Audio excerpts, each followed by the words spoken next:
University మంచి భవిష్యత్తు కోసం తెలుగు విద్యార్థులు ఇష్టపడే యూనివర్సిటీ. కాల్ 9059052378 9059052379.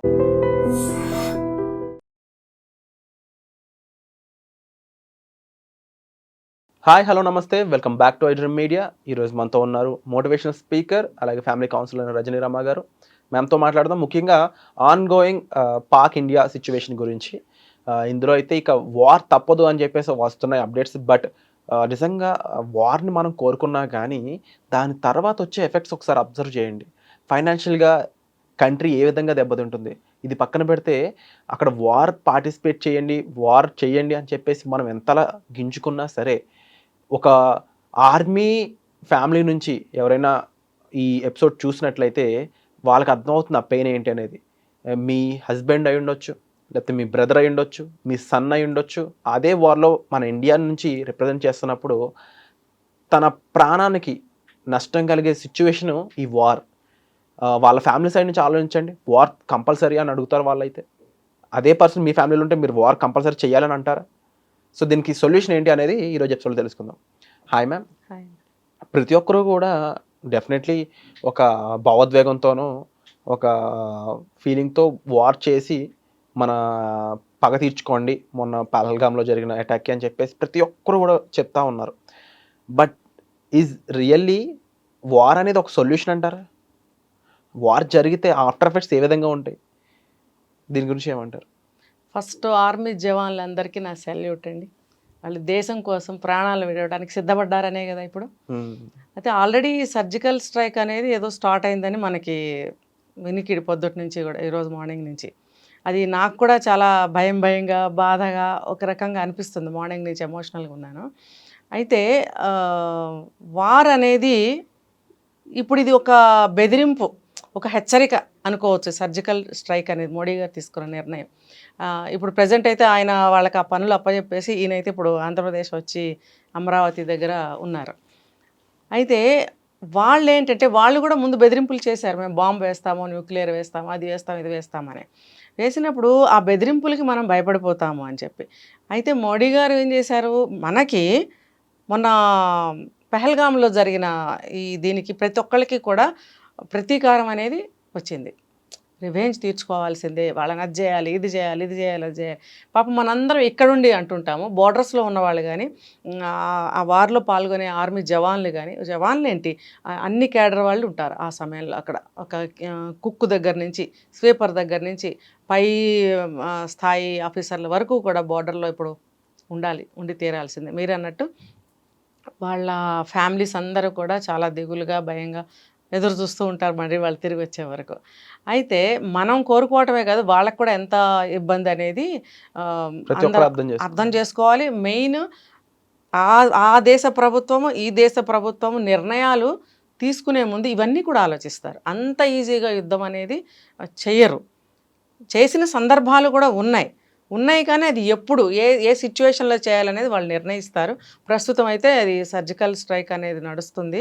వాళ్ళ బెదిరింపులు నడుస్తున్నాయి. మనమైతే నోరు విప్పకపోయినా మనం చేయాల్సినవి మనం చేస్తున్నాం.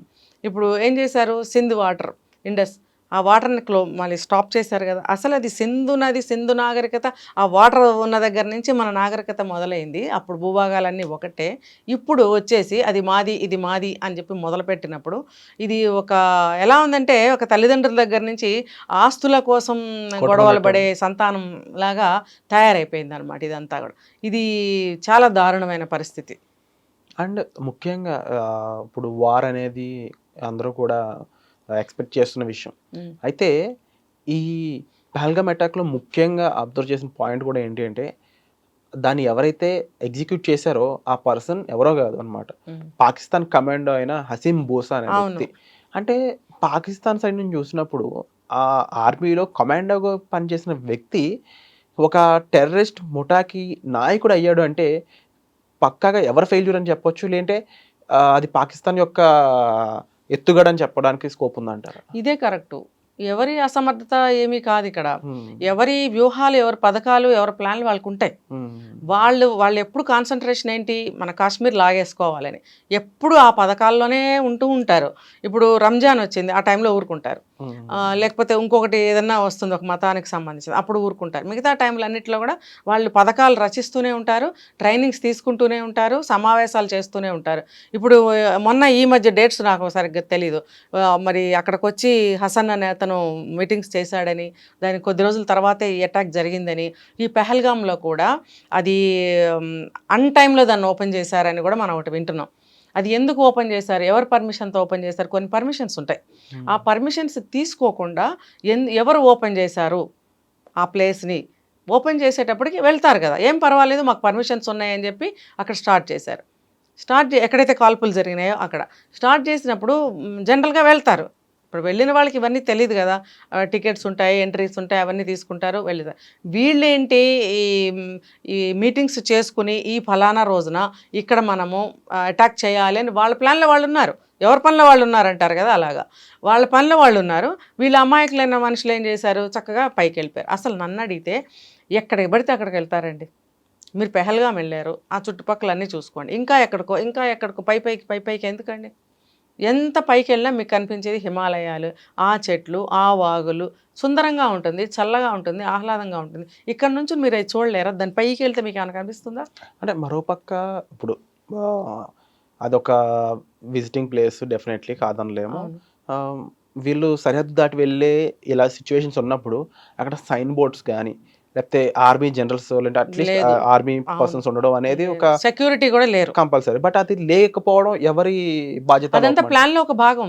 బాధ్యత అంటే మన ఇండియన్ గవర్నమెంట్ కూడా చూసుకోవాలి. అది ఒకటే జరిగిన పొరపాటుకి మోడీ గారు కూడా ఫీల్ అయ్యారు, క్షమాపణ చెప్పుకున్నట్టుగా ఉన్నారు. అదొక్కటే మనకి ఫెయిల్ అయ్యామని ఒప్పుకున్నారు. అయితే ఆ అవకాశాన్ని వాళ్ళు ఎంత బాగా ఉపయోగించుకున్నారో చూసారా? మరి ఇది అన్ఎక్స్పెక్టెడ్గా ఎవ్వరు ఊహించని విధంగా చేశారు. అయితే మనం ఎప్పుడు ఊహలోనే ఉండాలనేది ఇది మనకి తెలియజెప్తుంది అనమాట. మనకు అక్కడ ఎటువంటి పర్మిషన్స్ లేనప్పుడు మన గవర్నమెంట్ కూడా ఒప్పుకోకూడదు. వాళ్ళు అనగానే వీళ్ళు కూడా సరే అన్నారు. అది మనం జరిగిన పొరపాటు అనమాట. నేను అదే చెప్తున్నా, ఎక్కడైనా సరే దేన్నైనా మనం దూరం నుంచి చూసి ఆస్వాదించాలి. ప్రతి దాని ఒక చెట్టు బాగుందని చెప్పి చెట్టు ఎక్కి చూస్తామా, దూరం నుంచి చూస్తామా? ఒక కొండ బాగుందంటే దూరం నుంచే కనిపిస్తుంది, ఆ కొండ మీదకి ఎక్కితే ఆ కొండ ఏం కనపడదు మనకి. ఆ అమూర్ఖత్వంలో నుంచి బయటపడాలి. జనం కూడా ప్రతి చోటకి వెళ్ళిపోతున్నారు. ఇప్పుడు ఇదంటారు, ఇదేదో యాత్ర, ఇంకోటి అమర్నాథ్ యాత్ర ఏదో స్టార్ట్ అయింది అంటున్నారు. ఒక పక్కన ఇది ఇంకా ఇదవనే లేదు, ఈ యాత్ర స్టార్ట్ అయిందని చెప్తున్నారు. మరి జనం వెళ్ళేవాళ్ళు వెళ్తూనే ఉంటారు, జరిగే ప్రమాదాలు జరుగుతూనే ఉన్నాయి. ప్రజలు కూడా ఆలోచించుకోవాలి. సో ఒక పక్కన ప్రజలు అప్రమత్తంగా ఉండాలి, ఇంకో పక్కన ప్రభుత్వం అప్రమత్తంగా ఉండాలి. అయితే ఇంక దీనికి ఒక ప్రాపర్ సొల్యూషన్ అయితే లేదంటారా? అంటే ఇది ఏ విధంగా సాల్వ్ చేయొచ్చు? ఇప్పుడు కంప్లీట్గా పాకిస్తాన్ సంబంధించిన ఐడెంటిటీ ఉన్న ఎవరు కూడా ఇండియాలో ఉండకూడదని చెప్పేసి ఒక యాక్షన్ తీసుకోవడం జరిగింది. అయితే అందులో కూడా ఎలాంటి సిచ్యువేషన్ ఉందంటే, వర్చువల్గా ఒక పాకిస్తాన్ లేడీ ఇండియన్ ఆర్మీ సోల్జర్తో చాటింగ్ నుంచి స్టార్ట్ అయ్యి అతను పెళ్లి చేసుకునే వరకు వచ్చిందనమాట. రీసెంట్గా ఆమెని పాకిస్తాన్ పంపేస్తూ వీట్ కోళ్ళు చెప్తూ ఒక వీడియో కూడా బయటకు పంపించాడు. అంటే ఇది కూడా ఒక రకం, అంటే పాకిస్తాన్ నుంచి చేసే ప్రతి పని కూడా ఒక ఎత్తుగడలాగే కనిపిస్తూ ఉంటుంది. ఖచ్చితంగా. సో మన వాళ్ళు ఇండివిజువల్గా సేఫ్ సైడ్ ఉండడానికి ఇండివిజువల్గా అప్రమత్తంగా ఉండడమే మాత్రమే సొల్యూషన్ చెప్పవచ్చా? ఇది మన భారతదేశంలో ఉన్నటువంటి గొప్ప విషయాలు అని చెప్పుకునే వీక్నెస్లు ఏంటంటే జాలి, దయ, సహాయము, క్షమాగుణము, మళ్ళీ కుటుంబం మధ్యలో ఉండదు. పరాయి మోజులు ఎక్కువ కదా మనకి. అందుకే కదా బ్రిటిష్ వాడు 400 సంవత్సరాలు పరిపాలించాడు. ఎందుకంటే పరాయి మోజు. పరాయి వాళ్ళని మనం ఎంతో ఆదరిస్తాం విశాల హృదయంతో, మన వాళ్ళని మనం ఆదరించలేం. ఇది కూడా అందులోకే వస్తుంది. ఇప్పుడు మన హైదరాబాద్లో కూడా ఉన్నారని చెప్తున్నారు. అవును, 200 మంది దాకా. ఆల్ ఓవర్ ఇండియాలో ఈ ఇష్యూ జరిగాక నెక్స్ట్ జాగ్రత్తగా ఉండండి అని ఒక హెచ్చరిక పంపిన సిటీ ఓన్లీ హైదరాబాద్. అవును, అమిత్ షా గారు మన రేవంత్ రెడ్డి గారికి చెప్పారు. ఇప్పుడు ఏరే కార్యక్రమంలో ఉన్నారు ఖచ్చితంగా తీసేయాలి. ఇప్పుడు మనం ఒక అమెరికా వెళ్ళాము అని అంటే ఎన్ని కండిషన్స్ అండి. వెళ్తే కూడా నువ్వు ఇన్ని రోజులు ఉండి మళ్ళీ వెళ్ళిపోవాలి. అక్కడికి వెళ్ళినప్పుడు తలుపులేసుకు ఇంట్లో కూర్చోవాలి తప్ప నువ్వు ఏం చేయకూడదు. ఏమైనా చేసావంటే నీకు ఈ శిక్ష, నీకు ఆ శిక్ష. మరి మనం ఎందుకండి, మనకు లేవు అంత కండిషన్స్, అన్ని చట్టాలు మనం ఎందుకు తయారు చేసుకోలేదు? బయట వాడిని ఎందుకు రప్పిస్తున్నాము? ఇటు బంగ్లాదేశ్ వాళ్ళు, ఇటు పాకిస్తాన్ వాళ్ళు వచ్చేసి అంతమంది డంప్ అయిపోతుంటే మన భారతదేశం భూమి ఎందుకు సరిపోవట్లేదు? ఇప్పుడు మన పంజాబ్ వాళ్ళు వచ్చారు, గుజరాత్ వాళ్ళు వచ్చారు, కేరళ వాళ్ళు వచ్చారు, వీళ్ళందరూ మన భారతదేశంలో ఉన్న గడ్డ మీద నుంచి ఆ గడ్డ మీద ఆ ప్లేస్ నుంచి ఇటు వచ్చారు, అంతవరకే. ఆ స్థలం నుంచి ఈ స్థలంలోకి వచ్చేంత మాత్రం మన ఇండియాలో స్థలం చాలకుండా ఏమి ఉండదు, మన వాళ్ళే, కాకపోతే అక్కడి నుంచి ఇక్కడికి వచ్చారు. బయట కంట్రీలో నుంచి వాళ్ళు వచ్చినప్పుడే కదా మన దేశం సరిపోకుండా అవుతుంది. కోర్స్ మన జనాభా పెరిగితే అది అది పక్కన పెడదాం, అది అది సాధారణంగా జరిగేదే, అది సహజం. బయట వాళ్ళు కూడా వచ్చినప్పుడు మన ప్లేస్ మనకు సరిపోతుందా? అసలు ఎందుకు ఎలా చేస్తున్నారు? బంగ్లాదేశ్ సైడ్ నుంచి ఎంతోమంది వచ్చారు, అమ్మాయిలను అక్రమంగా రవాణా చేసి ఇక్కడ వెధవ చేస్తున్నారని ఒక పక్కన నడుస్తుంది. మరి అలాగే పాకిస్తాన్ నుంచి ఎన్నో వందల వేల మంది ప్రతి స్టేట్లోనే వచ్చి డంప్ అయి ఉన్నారు. ఇంకా పెళ్ళిళ్ళు చేసుకోవడం, ఆడవాళ్ళు వచ్చి ఇక్కడ వాళ్ళని పెళ్లి చేసుకోవడం ఏంటండి ఇది? మళ్ళీ మతాలు మార్చుకున్నావు అంటారు. మతం మార్చుకుని నువ్వు ఇక్కడికి వచ్చి మా వాళ్ళని నువ్వు ఎందుకు పెళ్లి చేసుకోవాలి? నువ్వు మతం మార్చుకుంటే మాకేంటి? నీ లోపల ఉన్న మా అభిప్రాయాలు అవన్నీ మారిపోతాయా? నువ్వు ఏ పని మీద వచ్చావో మాకేం తెలుసు? ఇప్పుడు అదే ఆ కేసు మీదే ఒక ఆవిడని వెనక్కి పంపిస్తున్నారు. మళ్ళీ వచ్చి ఇక్కడికి వచ్చి 4 పిల్లలతో మళ్ళీ ఇక్కడ ఇతనితో ఇంకో బిడ్డను, కానీ నేను ఇక్కడ అమ్మాయిని నేను మతం మార్చుకున్నానంటే సరిపోతుందా? మరి అసలు నేను ఆవిడ ఇండియాలో అడుగుపెట్టినప్పుడు నాకు బండరయ్యాను నేను. 4 పిల్లల తల్లి భర్తను వదిలేసి అంత తేలిగ్గా వీసాలన్నీ తీసుకొని ఇక్కడికి ఎలా వచ్చింది అసలు? ఎవరి పర్మిషన్ లేకుండా, ఎవరికి తెలియకుండా ఒక స్త్రీ 4 పిల్లలతో ఒక్కటే వచ్చేసిందంటే పని పారిపోయి వచ్చింది అనుకోవచ్చు. 4 పిల్లల్ని తీసుకుని వచ్చిందంటే ఏ ప్లాన్ లేకుండా ఉందా? అది ఒక న్యాచురాలిటీ కోసం వచ్చిందా 4 పిల్లల్ని తీసుకుని? ఇదంతా కూడా మరి ఆవిడ కూడా ఇన్ఫార్మర్ అయి ఉండొచ్చు అని నాకు అప్పుడు అనుమానం వచ్చింది. కానీ జనమందరూ బ్రహ్మరథం పట్టడం, వాళ్ళ చుట్టాల్లో కలుపుకోవడము, ఆవిడ బిడ్డ తల్లి అవ్వడం, మళ్ళీ బొట్లు పెట్టుకోవడం, డ్యాన్సులు చేయడం, ఇవన్నీ ఏంటంటే అందరికీ ఒక మనమ్మాయలాగా ఫీల్ అవుతున్నారు. ఇంకా కూడా అనుమానం అనేది ఎవరు పెట్టుకోవాలి? ఇలాంటి వాళ్ళు చాలామంది ఉన్నారనేది నేను చూసాను న్యూస్. ఇదందరూ కూడా ఎందుకు యాక్సెప్ట్ చేస్తున్నారు? ఇప్పుడు నేను చెప్పేది ఏంటంటే, మనం ఇక్కడ ఉన్నాం కాబట్టి హైదరాబాద్లో మన తెలుగు రాష్ట్రాల వాళ్ళకి నేను చెప్పేది ఏంటంటే, ఏ కొత్త మనిషిని మీరు అలౌ చేయకండి, స్నేహం చేయకండి, ఇంట్లోకి రానివ్వకండి, వాళ్ళు చెప్పేది ఏది నమ్మకండి, వాళ్ళు ఏది అడిగినా ఇవ్వకండి, వాళ్ళతో ఎక్కడికి వెళ్ళకండి, వాళ్ళకి ఏదైనా కష్టం వచ్చింది, ప్రమాదం వచ్చేసిందని ఇంట్లోకి వచ్చినా షెల్టర్ ఇవ్వకండి తెలియని వాళ్ళకి. ఎందుకంటే ఇది జాగ్రత్త తీసుకోవాల్సిన సమయం. ఇది లైఫ్ లాంగ్ తీసుకోవాల్సిన జాగ్రత్తల్లో ఒకటని చెప్పడం ఖచ్చితంగానండి, ఖచ్చితంగా. మ్యామ్, ఇక వార్ అనేది జరిగినట్లయితే ఆఫ్టర్ ఎఫెక్ట్స్ ఏ విధంగా ఉండే ఛాన్సెస్ ఉంటాయి? దానివల్ల నష్టపోయేది ఎక్కువ ఎవరంటారు? నిజంగా వార్ అనేది జరిగితే ఈసారి నిజమైన వారే జరుగుతుంది. ఆ వారు అంటే వచ్చిన న్యూస్ని బట్టి నేను చెప్తున్నా, ఇంకా పాకిస్తాన్ మిగలదు అనేదే చెప్తున్నారు. ఏంటంటే వార్ అంటే వారే కదా, వార్ అంటే ఊరికి అటు ఇటు నుంచి ఇలా అనుకోవడం కాదు కదా, ఏమైనా జరగచ్చు. ఇప్పుడు ఒకటి విన్నాం, న్యూక్లియర్ బాంబ్స్ వేస్తారా అంటే, అది వేస్తే ఎంత డేంజర్ అవుతుంది అనేది అందరికీ తెలుసు. ఒకప్పుడు అమెరికా వేసింది, హిరోషిమా నాగసాకి మీద వేస్తే ఎన్ని సంవత్సరాలు పట్టిందో రికవర్ అవ్వడానికి, సర్వనాశనం. ఆ భూమి కూడా కల్టివేషన్కి పనికి రాకుండా పోయింది. అది దాంట్లో ఉన్నటువంటి పదార్థాలు అటువంటివి, ఆ బాంబులో ఉన్నవి. ఇప్పుడు పాకిస్తాన్ వాళ్ళు కూడా బెదిరింపులు మాత్రం, అలాంటి బాంబులు ఏమి వేయరు, వేస్తే వాళ్ళే నష్టపోతారు. ఇంకా బోర్డర్లో ఉన్న వాళ్ళు ఎట్లయినా కొంచెం నష్టపోతారు. అయితే ఏంటంటే మనలో బాగా ఐకమత్యం అనేది ఉండాలి, ప్రతి ఒక్కళ్ళలో దేశభక్తి అనేది పెళ్ళుబికాలి. తర్వాత వాళ్ళు ఎవరు వచ్చినా సరే మనం దూరం పెడుతూ ఉండాలి, వాళ్ళని కలుపుకోవడం, మాట్లాడటం చేయకూడదని నేను ఇందాక చెప్పాను. అంటే కొన్ని ఇంటర్నల్ నష్టాలు ఇవన్నీ కూడా మనకి. ఇంకా దేశపరంగా చూసుకుంటే మనకి ఓవరాల్గా నష్టం ఏమి మనకు జరగదు. ఏ నష్టం జరిగినా వాళ్ళకే జరుగుతుంది. ఎందుకంటే ఇండస్ వాటర్ అనేది స్టాప్ చేశారు ఆల్రెడీ. నెక్స్ట్ ఇప్పుడు ప్లానింగ్లో ఉంది, డ్యామ్స్ కన్స్ట్రక్షన్స్ కమింగ్ 3-4 ఇయర్స్లో కంప్లీట్ అవ్వాలని టార్గెట్ పెట్టారు మోడీ గారు.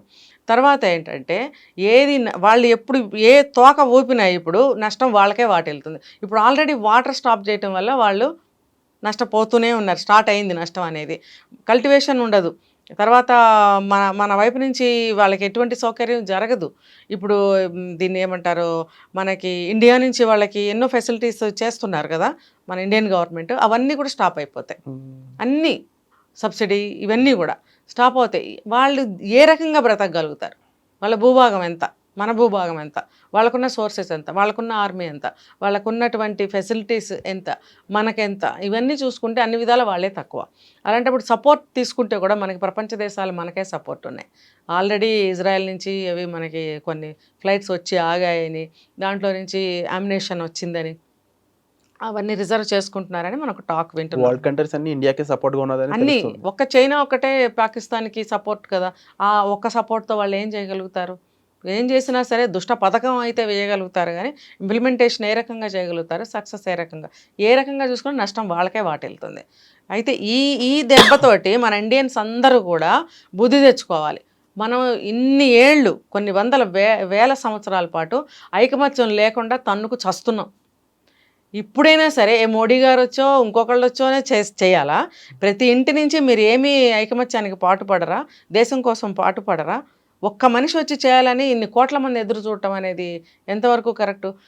ఒక ఇంటి నుంచి స్టార్ట్ అవ్వాలండి ఏదైనా సరే. ఒక ఐకమత్యంతోనే ఏదైనా సాధించగలుగుతాం. ఒక ఒక గొప్ప స్నేహభావంతో, ఒక ఐకమత్యంతో మాత్రమే అందరినీ కలుపుకోగలుగుతాం. ఇప్పుడు మోడీ గారు అలా ఉండబట్టే కదా ప్రపంచ దేశాలన్నీ మనకు సపోర్ట్ ఇస్తున్నాయి, స్నేహభావంగా ఉండబట్టే కదా. తర్వాత మన ఇండియా లోపల ఐకమత్యం అనేది బాగా వృద్ధి చెందాలి. పక్కన వాళ్ళతో కొట్టుకు చేస్తున్నాము. తల్లుల్ని చంపుకుంటున్నాం, తండ్రులను చంపుకుంటున్నాం, పిల్లల్ని చంపుకుంటున్నాం. దేశం ఎటుపోతే మనకెందుకు? పోనీ మనమైనా బాగుంటున్నామా? మళ్ళీ మనమే చంపేసుకుంటున్నాం. ఇది ఎంత చూసే కదా వేరే వాడు కాలు పెడతాడు. ఇది అర్థమవుతుందా ప్రతి సిటిజన్కి? ఐఎమ్ ఇండియన్ అని చెప్పుకునే ప్రతి సిటిజన్ ఆలోచించాల్సిన విషయం ఇది. చెప్పమంటే హిందీలో కూడా చెప్తాయి మొత్తం. వేరే స్టేట్స్కి కూడా మనం చేయాలి, రీచ్ అవ్వాలి అని అనుకోండి. బట్ డెఫినెట్లీ మీరు చెప్పినట్లు ప్రతి ఇండివిజువల్ నుంచి స్టార్ట్ అవ్వాలి రెవల్యూషన్ అనేది. అండ్ అది ముఖ్యంగా మన కంట్రీ, మన దేశం అంటే గురజాడ గారు చెప్పినట్టు దేశం అంటే మట్టి కాదు మనుషులు అని చెప్పేసి. సో మనకి ఆ అవేర్నెస్తో పాటు ఆ దేశభక్తి నింపుకోవాల్సిన టైం ఇది. దాన్ని జీవితాంతం మోయాల్సిన రెస్పాన్సిబిలిటీ మనది. అది ప్రతి ఒక్కరు అర్థం చేసుకోవాలనేది ఈ మెయిన్ మోటోనే ఈ ఎపిసోడ్ అండి. దీనిపై మీ అభిప్రాయాన్ని కామెంట్ సెక్షన్లో క్లియర్గా మెన్షన్ చేయండి. Thank you so much. నిజంగా ప్రస్తుతం ఉన్నటువంటి సమాజం దేనికి ప్రయారిటీ ఇస్తుంది? ఆర్థిక సంబంధాల చుట్టూ మాత్రమే తిరుగుతుంది. మళ్ళీ ఎన్నికలంగానే చాలా విరక్తి కలుగుతాను. మంచి అనిపిస్తుంది కదా, లేడీస్ కూడా ఛాలెంజింగ్ జాబ్స్ చేసినప్పుడు చాలా బాగుంటది. ట్రాఫిక్ అసిస్టెంట్స్ గా నియమించిన ట్రాన్స్జెండర్స్ అందరితో సాల్యూట్ చేయించుకుంటున్నారు. ఫుడ్ డెలివరీ ఇవ్వటానికి వెళ్ళినటువంటి డెలివరీ బాయ్ అనిల్ పై కళ్ళ ముందు పెళ్ళండి